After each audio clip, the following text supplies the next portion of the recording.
तो hi guys, कैसे हैं आप लोग। होपफुली सब ठीक होंगे। तो आज के इस वीडियो में हम लोग बात करने वाले हैं, ये फ़ोटो जो आपको स्क्रीन पर दिख रही है ये है मनीषा की। मनीषा हरियाणा के ज़िला भिवानी के लोहारू के गांव धानी लक्ष्मण की रहने वाली एक सिंपल और एक संस्कारी लड़की थी, जिसे ना ही शौक था इंस्टा पे रील बनाने का, ना ही शौक था दोस्ती यारी करने का, और ना ही शौक था दुनियादारी से कोई मतलब था। इसे सिर्फ मतलब था अपने आप से और अपने परिवार से। इन सब चीज़ के बावजूद इसका नतीजा इतनी दर्दनाक और इतनी खौफनाक मौत निकलेगा, इसके बारे में किसी ने सोचा नहीं था। इसके बारे में ना तो मनीषा ने सोचा था, ना किसी और ने।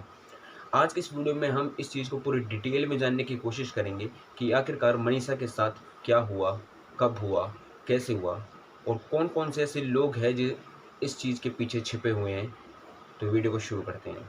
ये बात है 11 अगस्त 2025 की, जहां पर मनीषा हर रोज़ की तरह अपने घर से निकलकर किड्स केयर बाल विद्यालय में जाती है, जहां पर वो एज अ टीचर काम करती है ताकि अपनी फैमिली को फाइनेंशियली सपोर्ट कर सके। लेकिन उस दिन मनीषा किड्स केयर बाल विद्यालय से घर ना जाकर पास ही के कॉलेज आइडियल कॉलेज में नर्सिंग के एडमिशन फॉर्म के लिए जाती है, जिसके बारे में उन्होंने अपने दादाजी को पहले ही बता दिया था। जब शाम होने लगी तो मनीषा के दादाजी मनीषा के बारे में पूछने के लिए किड्स केयर बाल विद्यालय जाते हैं, जहां पर उन्हें यह पता चलता है कि मनीषा जो है वो पास ही के आइडियल कॉलेज गई है एडमिशन फॉर्म के लिए। ये बात सुनकर मनीषा के दादाजी को थोड़ी सी शांति हुई और वो अपने घर वापस चले आते हैं।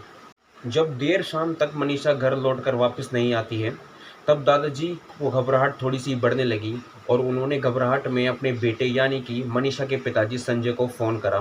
फ़ोन करने के बाद दादाजी ने अपने बेटे संजय को बताया कि मनीषा पास ही के आइडियल कॉलेज गई है और अभी तक लौट कर नहीं आई है। ये बात सुनते ही संजय फ़ौरन आइडियल कॉलेज की तरफ निकलते हैं, जहां पर वे आइडियल कॉलेज में पहुंचकर वहां पर बैठे हुए सिक्योरिटी गार्ड से मनीषा के बारे में पूछताछ करते हैं।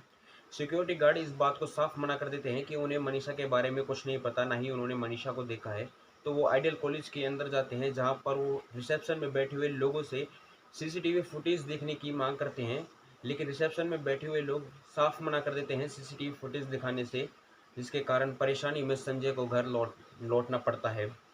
आइडियल कॉलेज से परेशान होकर संजय तुरंत पुलिस स्टेशन लिखते हैं मनीषा की रिपोर्ट लिखवाने के लिए, जहां पर भी संजय के साथ ऐसा ही बर्ताव किया जाता है। बात को टालने की, दबाने की और किसी असली मुद्दे को छुपाने की कोशिश करी जाती है।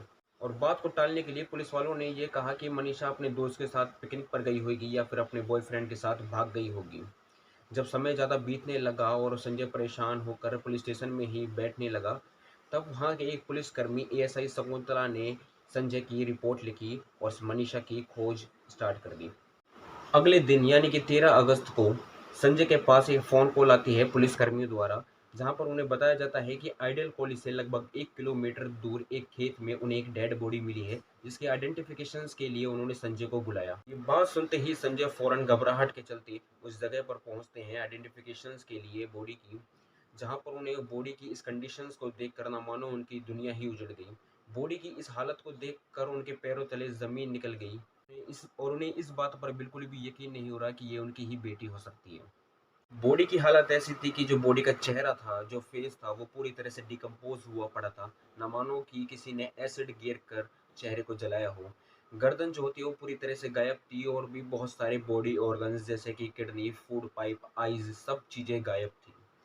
बॉडी की इस कंडीशंस को देखकर सभी लोगों का गुस्सा फूट गया और वो इस बात से हैरान थे कि आखिरकार मनीषा की ऐसी दर्दनाक मौत का जिम्मेदार कौन है। क्या कसूर था आखिरकार मनीषा का, एक सिंपल घर से, गरीब घर से रहने वाली लड़की की इस तरीके से दर्दनाक रेप और मर्डर कर दिया गया।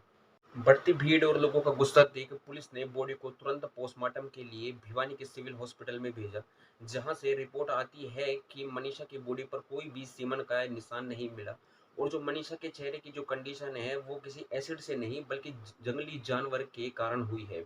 जो हमारे पास अब तक की रिपोर्ट आई है उसमें पॉइजन आया है और उसमें कोई उसको इंजरी के मार्क नहीं आए। जो सेक्टोरल एरियाज में उसके जो थे वो कुछ भी नहीं आया। सीमेंट नेगेटिव आया उसका। बाकी हड्डियां उसकी इरेगुलर थी, तो कोई शार्प वेपन का इस्तेमाल उसमें नहीं लगा। ये भी बताया गया है कि धारदार हथियार से भी हत्या की गई है, क्योंकि गला भी रेता गया वो उसमें धारदार हथियार की कोई भी और भी बहुत सारी बातें को कहकर रेप और मर्डर के एंगल को हटा दिया गया और कसूर किसी पर भी नहीं डाला गया। इन सब झूठी खबरों को सुनकर मनीषा के जो घर वाले थे और वहाँ के जो जितने भी लोग थे वो धरने पर बैठ जाते हैं, प्रोटेस्ट पर बैठ जाते हैं।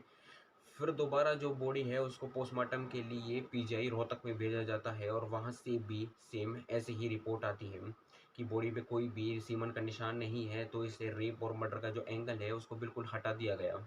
को मैं पढ़ नहीं पाया, इतना यानी भीतर के ऑर्गन गायब है। सच्चाई तो ये है उसकी बच्चेदानी गायब है, उसकी किडनियां गायब है। 1-2 किलोमीटर के अंदर अंदर ऐसा क्या हो गया कि आसमान से अपराधी उतर गए। उस बेटी के साथ हुआ क्या है, उसकी बच्चेदानी गायब है, उसकी किडनी गायब है, उसके मुंह पे तेजाब डाला जाता है। जितना हार्ड उस बेटी का अगर आप पोस्टमार्टम की रिपोर्ट पढ़ेंगे ना तो आप पढ़ नहीं पाएंगे, इतनी दरिंदगी की गई है। उसे एक सुसाइड और जंगली जानवर के द्वारा किए गए ऐसे कामों को बता दिया गया। जब रिपोर्ट में ये सब है तो आखिरकार सच्चाई क्या है? आखिरकार मनीषा की इस कंडीशंस का जिम्मेदार कौन है? कौन है वो असली कातिल? ये प्रशासन जिसने सही टाइम पर एक्शन ना लेकर मनीषा की आज ऐसी कंडीशन हुई। अगर ये पुलिस वाले सही टाइम पर एक्शन ले लेते और मनीषा की रिपोर्ट लिख कर उनकी खोज शुरू कर देते तो आज क्या पता मनीषा हम सबके बीच जिंदा होती और उसकी ऐसी कंडीशंस ना होती। या इसके जिम्मेदार कौन है? वो बड़े और अमीर लोग जो पैसों से कुछ भी कर सकते हैं, पैसों की बदौलत से कुछ भी कर सकते हैं, जिन्हें सिर्फ पैसों से मतलब है, किसी गरीब की जिंदगी से कोई मतलब नहीं है। या फिर इसका असली जिम्मेदार वहाँ की गवर्नमेंट है, जहाँ जिसको पता होने के बावजूद, ये सब होने के बावजूद कोई भी ठोस या फिर मजबूत एक्शन नहीं लिया मनीषा के कातिलों को और उसके जिम्मेदारों को पकड़ने के लिए और कड़ी से कड़ी और सजा देने के लिए। अगर ऐसा ही सब कुछ चलने लगा कि अमीर लोग पैसों के बदौलत कुछ भी करवा सकते हैं तो आखिरकार गरीब करेगा क्या? वो बस इस उम्मीद में बैठा रहेगा कि उसे इंसाफ मिलेगा और अपनी पूरी जिंदगी गवा बैठेगा सिर्फ उम्मीद में। इन सब चीज़ों का सिर्फ एक ही इलाज है, ऐसे लोगों का सिर्फ एक ही इलाज है, वो है हमें अपने फैसले खुद लेने होंगे। जो भी चीज़ें गलत करता है, जो भी इंसान गलत करता है, ऐसे काम करता है, उन्हें ऐसी ही सज़ा मिलनी चाहिए, ऐसी ही मौत मिलनी चाहिए। ना ही प्रशासन के ऊपर हमें ये उम्मीद लगानी है कि वो हमें इंसाफ दिलाएंगे या फिर किसी और लोगों से उम्मीद लगानी है कि वो हमें इंसाफ दिलाएंगे। हमें अपने फैसले खुद लेने होंगे, तब जाकर हमें इंसाफ मिलेगा। आखिरकार गरीब की पड़ी किसको है? किसी को नहीं पड़ी। जब 4-5 साल बाद इस केस के ऊपर मूवी बनेगी तब भी कुछ नहीं होगा, ना ही कोई इंसाफ मिलेगा, ना ही कुछ मिलेगा। मिलेगा तो सिर्फ एक्टर, डायरेक्टर और प्रोड्यूसर्स की जेब में पैसा और लोगों को टाइम पास का एक जरिया मिलेगा। तो आज के लिए बस इतना ही। हम क्या कह सकते हैं? हम बस उम्मीद लगा सकते हैं और ये ऊपर वाले से बस प्रार्थना कर सकते हैं कि मनीषा के कातिलों को कड़ी से कड़ी सज़ा मिले और मनीषा को इंसाफ मिले। तो इस वीडियो को शेयर ज़रूर करें। जय श्री राम।